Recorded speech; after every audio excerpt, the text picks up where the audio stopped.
Assalamualaikum warahmatullahi wabarakatuh. Saya Hani Ulfia Rahman, NIM F1S11 90882. Nah, pada topik kali ini kita akan membahas mengenai manajemen dalam electronic supply chain.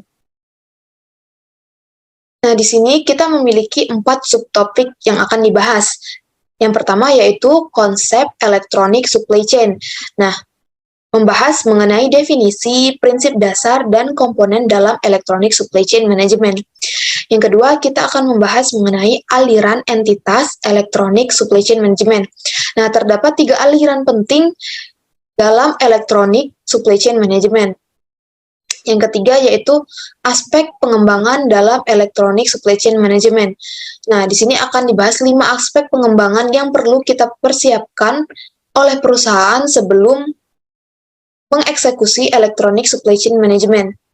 Nah, yang keempat yaitu enterprise value network. Nah, di sini kita akan menjelaskan mengenai 3 teknologi informasi yang ada di dalam manajemen sistem informasi. Baiklah, kita akan masuk ke subtopik pembahasan yang pertama yaitu konsep electronic supply chain. Nah, menurut Turban, Electronic Supply Chain Management merupakan kolaborasi dari penggunaan teknologi untuk memperluas bisnis to bisnis dan meningkatkan kecepatan, kelincahan, pengendalian tepat waktu, dan kepuasan pelanggan. Electronic Supply Chain Management merupakan sistem yang dikembangkan untuk mengikuti perkembangan zaman yang telah didukung oleh sistem pertukaran informasi elektronik. Nah, pada prinsipnya, Electronic SCM memiliki fungsi yang sama dengan SCM pada umumnya. Electronic Supply Chain Management adalah platform yang digunakan untuk menjelaskan SCM manual ke dalam sebuah sistem digital. Penggunaan metode Electronic SCM akan sangat membantu para pelaku bisnis untuk memantau perputaran barang yang terjadi di bawah sistem SCM itu sendiri. Selanjutnya yaitu 5 komponen konsep Electronic Supply Chain Management. Yang pertama yaitu supply chain replenishment. Nah, ini merupakan proses yang berkaitan dengan bagaimana para pemasok saling bekerja sama untuk menyediakan produk-produk atau bahan-bahan yang dibutuhkan oleh perusahaan sedemikian rupa sehingga memenuhi target, permintaan, dan service level yang direncanakan. Yang kedua yaitu collaborative planning. Nah, proses ini memfokuskan diri pada aktivitas perencanaan yang berkaitan dengan operasi, produksi, inventor, dan distribusi, sehingga keseluruhan perusahaan yang bekerja sama mengetahui objektivitasnya masing-masing untuk mencegah adanya konflik yang dapat bermuara pada tidak tercapainya kebutuhan pelanggan. Yang ketiga yaitu collaborative product development. Nah, proses ini berkaitan dengan aktivitas penciptaan produk atau jasa yang membutuhkan kerjasama antara berbagai mitra bisnis dengan perusahaan, sehingga kualitas produk atau jasa dapat terpenuhi sesuai dengan spesifikasi yang telah disepakati. Yang keempat yaitu electronic procurement. Nah, ini merupakan manifestasi baru dari proses pengadaan konvensional, di mana dalam aktivitas ini, teknologi internet dan prinsip-prinsip e-bisnis benar-benar diterapkan dengan sungguh-sungguh. Yang terakhir ada electronic logistics.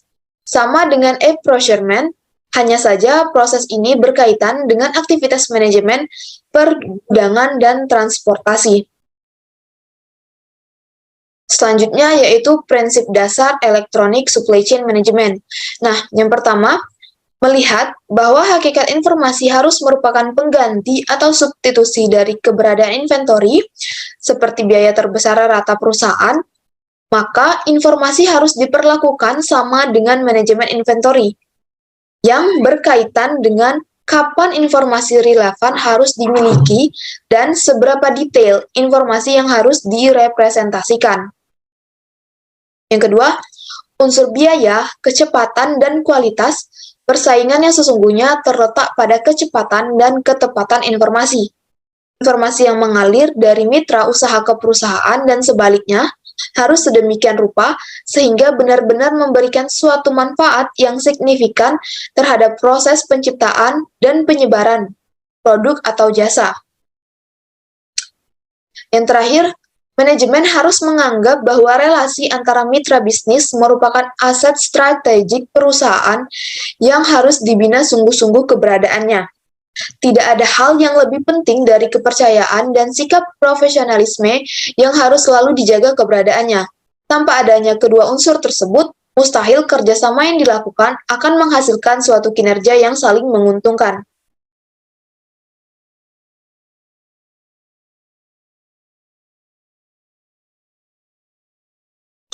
Subtopik pembahasan kita yang kedua yaitu aliran entitas dalam Electronic Supply Chain Management. Ada 3 aliran entitas dalam Electronic Supply Chain Management.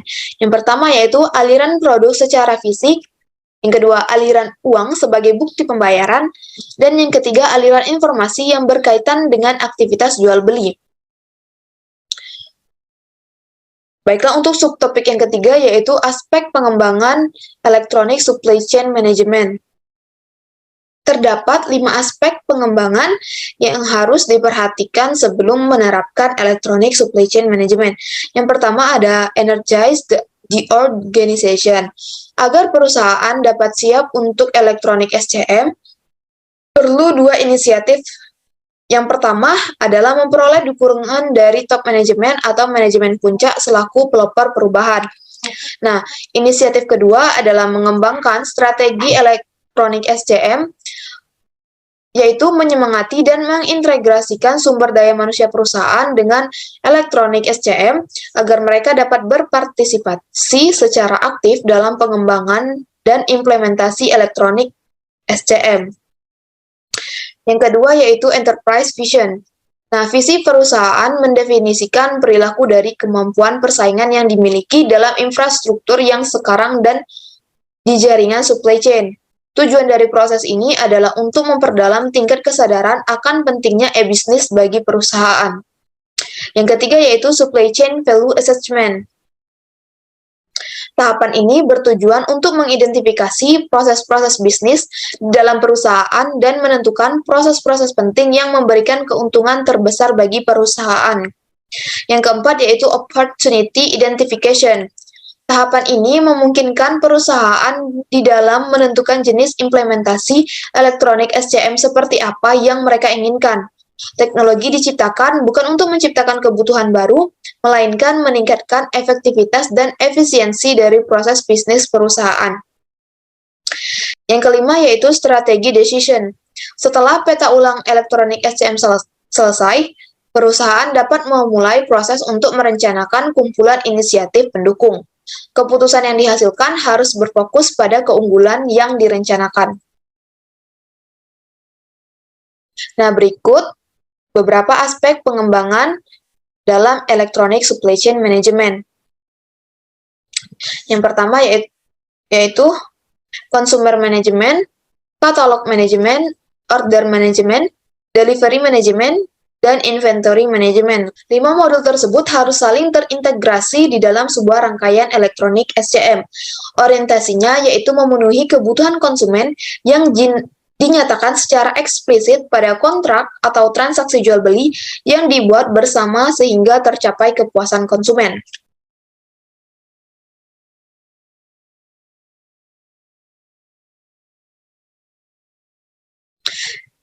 Consumer Management. Nah, tugas utamanya yaitu mengelola hubungan perusahaan dengan konsumen dan calon konsumen. Nah, bagi konsumen baru biasanya disediakan fasilitas pendaftaran yang cepat dan mudah. Dalam e-bisnis, manfaat pendaftaran antara lain yang pertama yaitu memudahkan perusahaan dalam mengenali pelanggannya.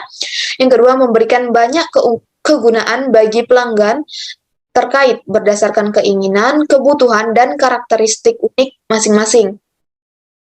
Yang ketiga yaitu mempermudah interaksi atau komunikasi di antara keduanya, terutama untuk hubungan jangka panjang. Yang terakhir yaitu bagi pelanggan diperoleh kemudahan dan fasilitas seperti pemberian kredit, bonus produk gratis yang dapat diberikan oleh perusahaan berdasarkan history track atau rekaman transaksi di masa lalu. Nah, hubungan one-to-one antara perusahaan dan pelanggan sangat sulit diimplementasikan dalam dunia nyata, karena selain tidak ekonomis, proses ini juga membutuhkan sumber daya yang sangat besar. Selanjutnya yaitu katalog manajemen. Memusatkan diri pada produk atau jasa yang ditawarkan oleh perusahaan. Calon konsumen atau pelanggan di dunia maya harus memiliki fasilitas untuk mengetahui produk-produk atau jasa-jasa yang ditawarkan oleh sebuah perusahaan.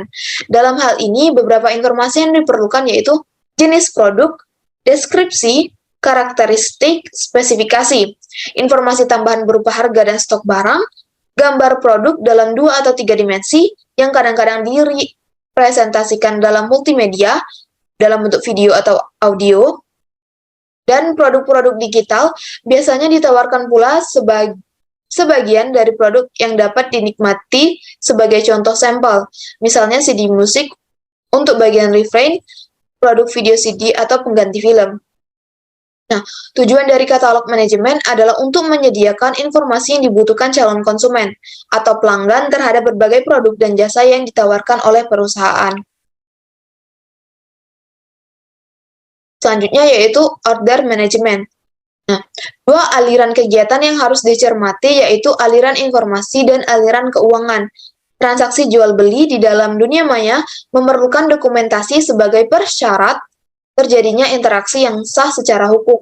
Perbedaannya dengan dunia nyata yaitu yang dipergunakan adalah dokumen berbasis elektronik, bukan yang berbasis kertas atau paper-based dokumen.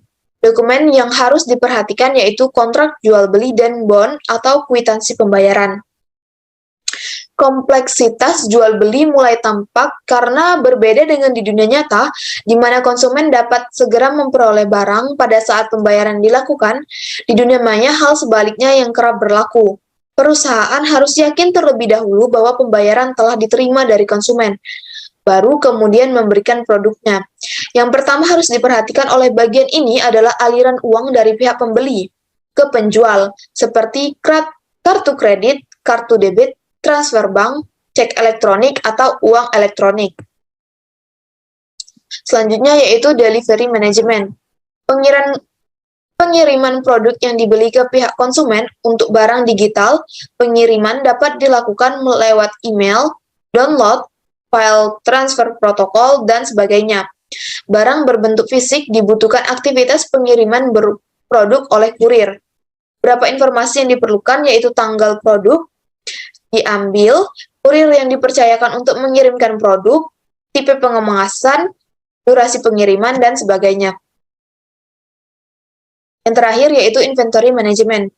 Berdasarkan order manajemen dan delivery management, perusahaan harus mengatur pengambilan barang di gudang. Inventory management harus dibangun sedemikian rupa sehingga dapat membantu perusahaan dalam proses pemenuhan target kontrak jual beli yang telah dibuat. Inti dari pengelolaan inventory yaitu kapan pengambilan produk dari gudang harus dilakukan dan berapa banyak produk yang harus diambil, dengan memperhatikan berbagai kendala semacam lead time, biaya gudang, opportunity loss, dan sebagainya. Subtopik terakhir yang akan kita bahas yaitu extra price network value.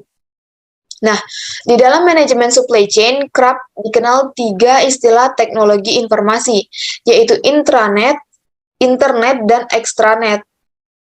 Dengan adanya ketiga jenis teknologi informasi tersebut, sebuah perusahaan dapat dengan mudah melakukan penciptaan sebuah informasi dan menyebarkannya kemana saja yang diinginkan, karena secara prinsip telah terjalin sebuah infrastruktur penyaluran informasi ke seluruh pihak-pihak yang berkepentingan.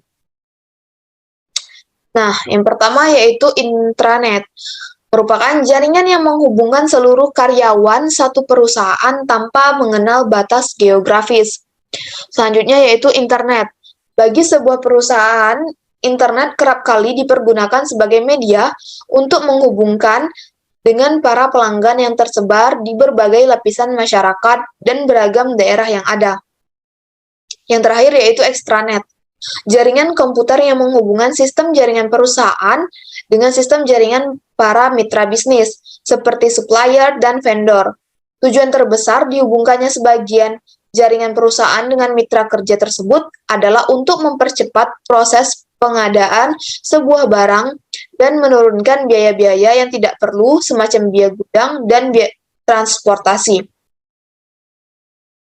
Baiklah, terima kasih atas perhatiannya. Sepertinya cukup sekian pembahasan mengenai topik manajemen elektronik supply chain. Lebih kurangnya saya mohon maaf. Wassalamualaikum warahmatullahi wabarakatuh.